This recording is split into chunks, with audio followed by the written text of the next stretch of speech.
તમે અમોને યાદ કરો છો એટલા માટે હનુમાનજી મહારાજના આશીર્વાદ હતા માં સીતાના પ્રથમવાર જ્યારે સીતાજીએ સંદેશો આપ્યો એ લંકાગઢથી રાવણ આવ્યો ને હીરો સીતામાત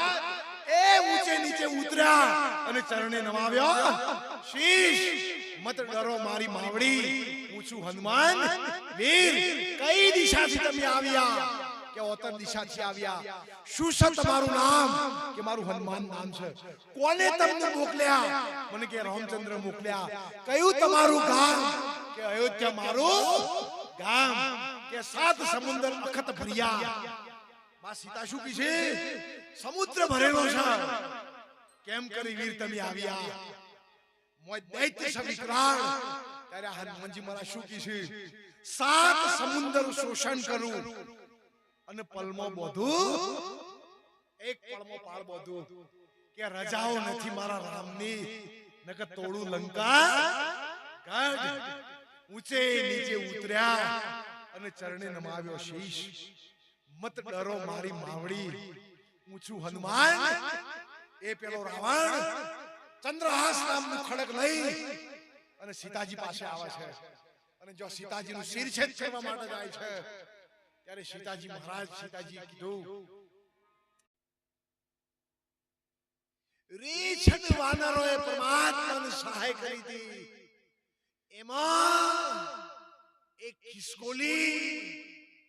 દરિયાના પાણીમાં અડટી અને જે પુલ બંધાતો હોય છે ને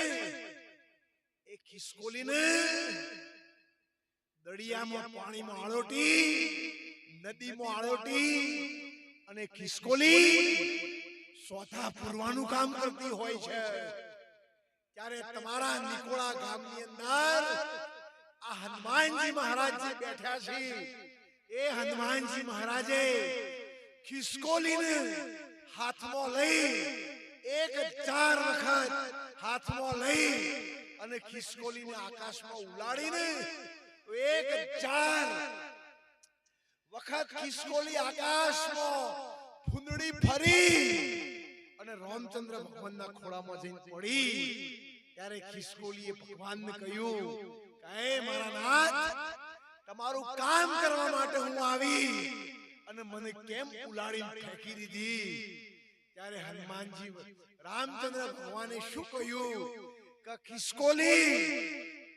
તને કોને ઉલાડીને ફેંકી દીધી છે